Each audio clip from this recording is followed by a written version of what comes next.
Hello everyone! 4 years have passed since the mortal races banded together and stood united against the might of the Burning Legion. Though Azeroth was saved, the tenuous pact between the Horde and the Alliance has all but evaporated. After uniting with Jaina and the Night Elves, Thrall and his Horde, they've set a base in the lands of Durotar, with their capital of Orgrimmar. Not just liberated orcs are part of their family. We also have the Tauren, who are led by Cairn. The Darkspear Trolls, led by Vol'jin, who was taken over for his father Sen'jin. And then there's the Forsaken, led by the Dark Lady Sylvanas Windrunner. Thrall had sympathy for her and her followers. The orcs had once been corrupted as well, and that had been a hard legacy to overcome. But he also recognized that strategic value of the Forsaken. They lived in the ruins of Lordaeron, a valuable foothold in the Eastern Kingdoms, should the Alliance ever provoke war again. And for the Forsaken, they cared little even for their allies. To them, the Horde is merely a tool that may further their dark schemes. They are forever focused on their one goal, claiming vengeance upon the one who made them Forsaken to begin with. As a proud defender of Durotar, it is your duty to crush your enemies, both seen and unseen. As Warchief, Thrall leads his newly formed Horde through the dangers of classic World of Warcraft, dealing with threats like the Burning Blade Cult, the Loa Hakar, Nefarian in Blackwing Lair, and the so-called Dark Hordes. We saw epic heroes rise up amongst the factions, and under his leadership, the Alliance and Horde were even able to combine their forces, take on something like the old god Cthulhu. It was crazy to think that these longtime enemies could actually unite and put fear in the hearts of the old gods. But they did, dreaming of a world beyond the one they had now, in which all of them had their place. But their dark history was a difficult one to shake, and soon enough the Legion would come poking around again. The Dark Portal reopened, and for the first time Thrall was able to visit the planet that his people came from. Draenor, or Outland as it was called these days.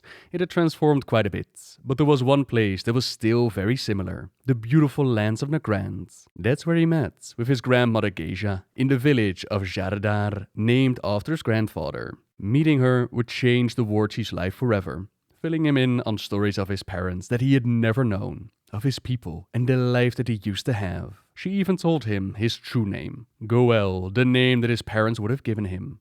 And in exchange, Thrall had something to teach as well. Jaredar's leader was Garrosh, son of Grum, and our Hellscream knew very little of his father. He was left behind here when he was too sick to join the original Horde invasion, so he had no clue what happened to his father. All he remembered was the man that stepped up to be the first to drink the demonic blood, lead their people into the clutches of the demons. Thrall was quick to tell him that his father was actually a hero, had sacrificed himself to take down the Pit Lord Manoroth, liberate their people of the blood curse. After living in the shadow of shame, this filled Garrosh's heart with pride, and Thrall saw much potential in the young Hellscream. Sure enough, he was brash and quick to anger, but Thrall believed that his fierce pride and knowledge of Orcish culture, that it could serve the Horde well, and so it was that Garrosh came back with him as his advisor. For the Horde! Right there at his side, when Jaina Proudmoore invited Thrall and Varian Rin over to come to Fedamore for a peace meeting,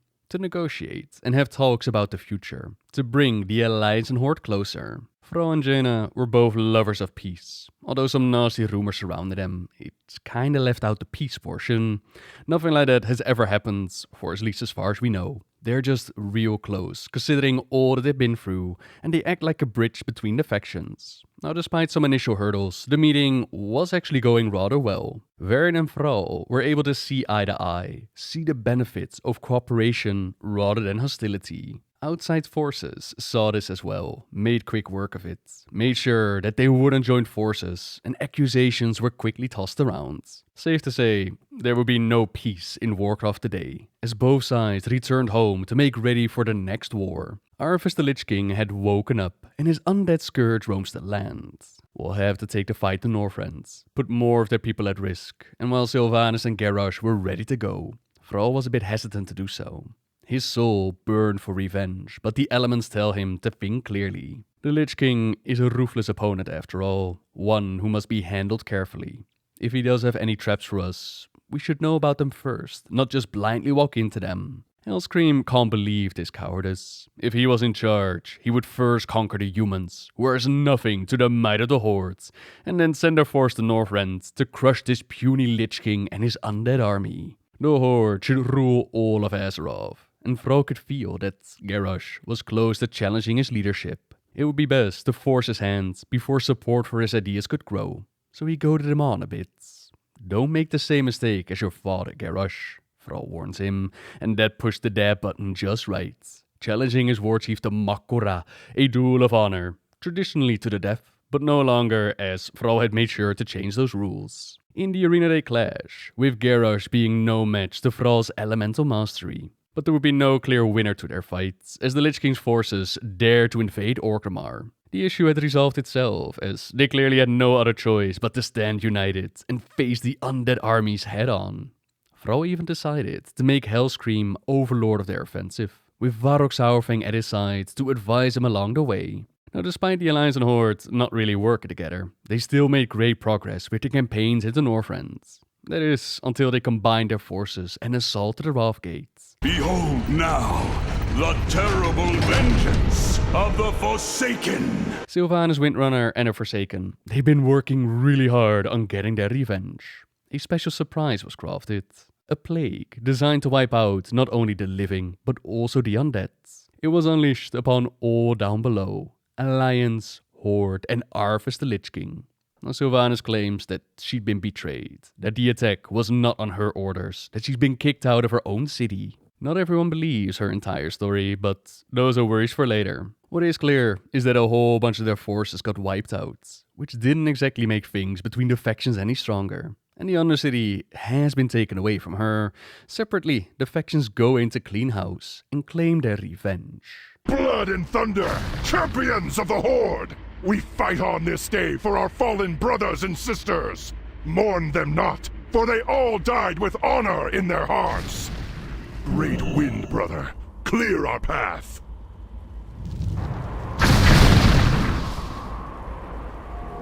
Great water spirit, wash away this corruption. Attack! The shaft is trapped, Warchief.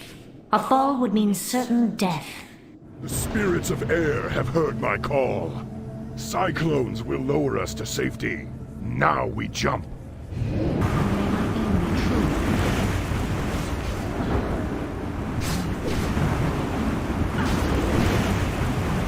Coward! You think to stop the Warchief of the Horde with pebbles? I will show you the true power of the elements. Great spirits of the earth, help us in our hour of need. What is this? Welcome to your future. What little there is left of it. May my aim be true. Too long. Tireless, endless planning. It will not end like this. One more time. The Master is near. Such power. Can you not feel it, mortals?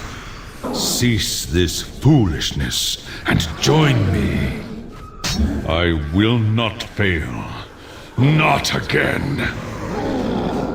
My aim be true. Let none survive. Let none survive. May my aim be true. I cannot hold. Destabilizing. You have failed me, Vadamathras.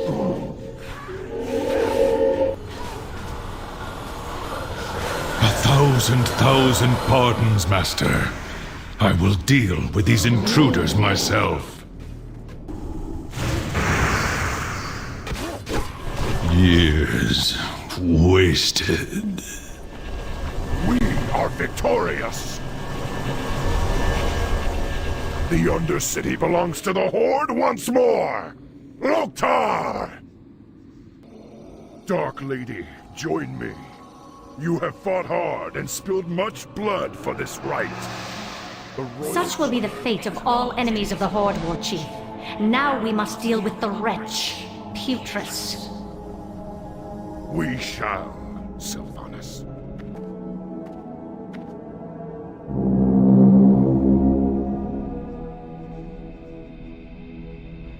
Alliance horns. Stay on guard! I was away for too long. My absence cost us the lives of some of our greatest heroes. Trash like you and this evil witch were allowed to roam free, unchecked. But the time has come to make things right, to disband your treacherous kingdom of murderers and thieves.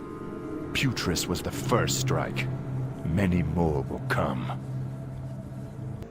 I've waited a long time for this, Thrall. For every time I was thrown into one of your damned arenas. For every time I killed a green-skinned aberration like you. I could think of only one thing. What our world could be without you and your twisted horde. It ends now, Warchief. Attack! For Stormwind! For Bolvar! Varian, no! Stop!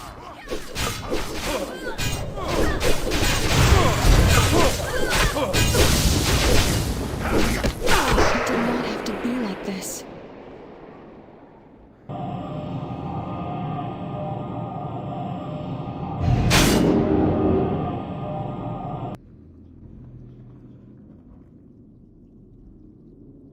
It ends like it began. All that we have fought for in this world is lost. The hopes and dreams carried by my father and mother, by Doomhammer, gone.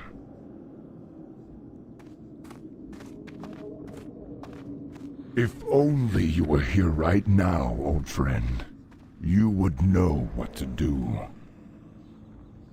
I know what he would do.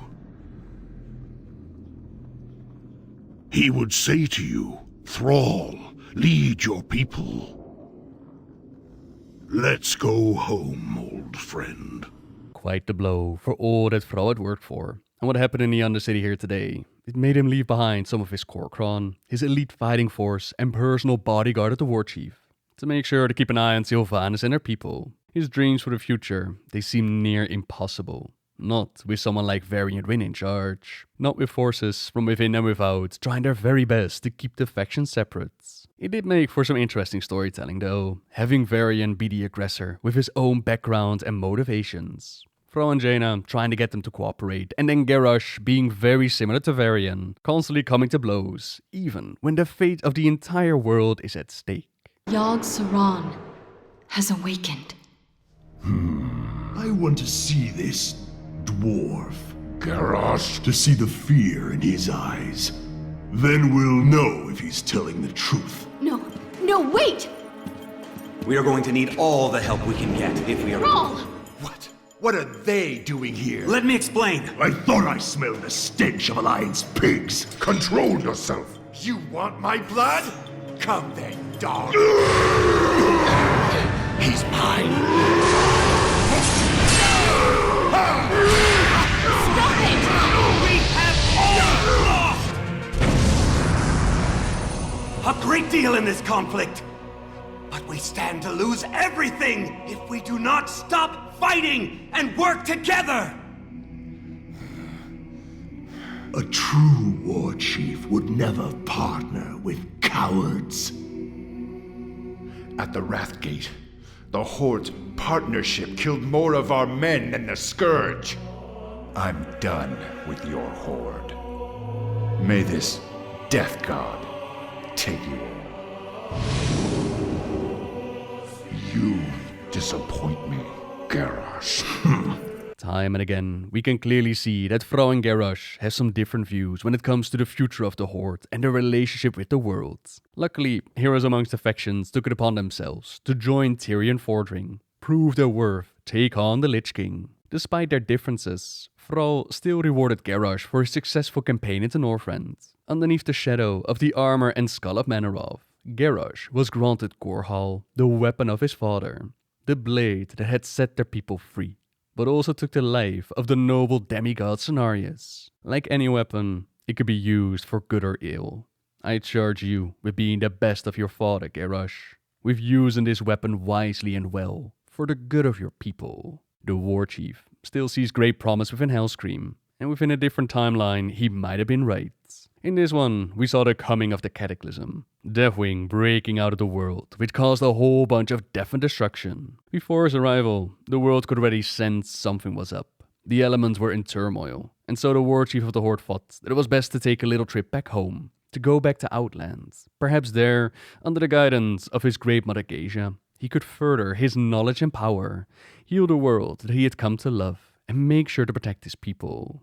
That did mean that someone else would have to take over leadership of the Horde for a while. The potential that he saw, it made him pick Hellscream, despite many voices, Garrosh himself, wondering if this was the right choice. Cairn tried to change Thrall's mind on this one, with wisdom and knowledge earned over his many years. But the Warchief wouldn't budge. He left his longtime friends and brother behind with angry words, hoping that the advisors surrounding Garrosh could keep him on the right path. Soon enough, Cairn and Garrosh were butting heads with each other. Accusations and arguments flared up until they ended up in the arena. Again, a Makora, but with the use of the ancient rules. None of that staying alive crap that Thrall had added. Cairn would have won the fight as well, was it not for Magalfa Grim Totem secretly adding some poison to Gorehowl. The old Tauren that had lived his life with honor had died betrayed. None of that had reached Thrall quite yet. In the Grand, he met with his grandmother, but she would not be the one to guide him on this path. Agra, an extremely gifted shaman, would take him under her wing. But Agra wasn't exactly fond of Thrall, nor did she get why he kept his slave name. I am Warchief of the Horde, Shaman, and I have made the Alliance fear the name that once meant slave. To them, it now means the glory and power of the Hordes. I would ask you to use the name I have chosen to keep. And so she did, while offering a whole bunch of slight remarks. He swallowed them, remaining ever focused on learning what they had to teach, on figuring out some sort of solution for the problems back home. Eventually, she guides him through a vision quest, a spiritual journey. Not in the armor of Doomhammer, the outfit of a Warchief. He would have to shed his skin and be here as a shaman completely, with initiate robes and prayer beads to reconnect with his inner self. With Spirit Wolf Agra at his side, he then sees himself fighting in the arena as a slave. The time in which the element of fire had picked him, the first of the elements to do so. His passion and fury that had earned him many victories and allowed him to get out of there. Then there was water, in the form of the Riva Foxton. It pained him to look at it again, as just recently the world had to deal with the Emerald Nightmare. And our Warchief, he had found himself trapped within one, forced to relive her death over and over again. Deep within him, there was guilt for what happened to her. He should have done more. He should have done something to save her. But perhaps this was her fate, Agra told him. Perhaps she had done everything that she was supposed to do. Give him exactly what he needed to be pushed into action. There was, after all, nothing else he could have done, and her gifts would always be within him. Earth was shown to him as being grounded together with Drekvar, huddled over a fire. The home and family that he had found amongst the Frostwolves, the connection to his shamanism. This was his place of peace, one in which not even Agra's remarks could hit him. Finally, there was air, the wisdom and clarity of Thoth, which has allowed him to build strong connections, like the one with Cairn and the Tauren, or Jaina and the humans. As the elements passed, there was only one left, and Thrall asked the question on his mind. Will I be able to save Azeroth? The Horde? Thrall saw himself wearing the black armor that Orgrim Doomhammer had passed on to him as leader of the Hordes. He carried that late Orc's great weapon, looking every inch the warrior. But there was fear on his green face. Fear and a terrible sense of loss. The Doomhammer split into several chunks, each piece hurling away as if they'd been fired from a gun. The armor cracked and fell off, and Thrall fell to his knees, clad only in what he wore now, the simple brown robe of an initiate.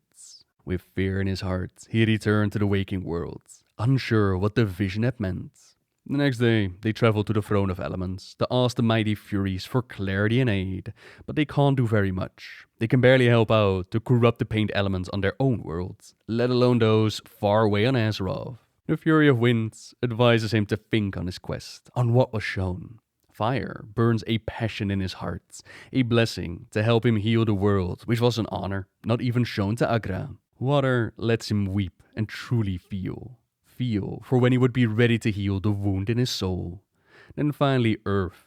Gordog is able to share a bit more on what's going on back home. He chews on a piece of Azeroth that Thrall always carries with him, and he can sense the pure fear that the element is feeling. A fear that he has tasted before, just before Draenor transformed into Outlands. The elements are afraid of being shattered, Deathwing breaking out of the worlds. Thrall now has a deeper connection to the elements than he had ever had before, and he's now ready to go back home and do what he can to save it. By the time that he got back to Great Mother Geisha, a messenger arrived, informing him on all that went down with Garrosh in charge. The death of his brother Cairn, it hits him deeply. Garrosh! Cairn was my brother! And yet, he can't return to the position of Warchief yet. Azeroth needs him, of this he is sure, and he wouldn't go back on this quest alone.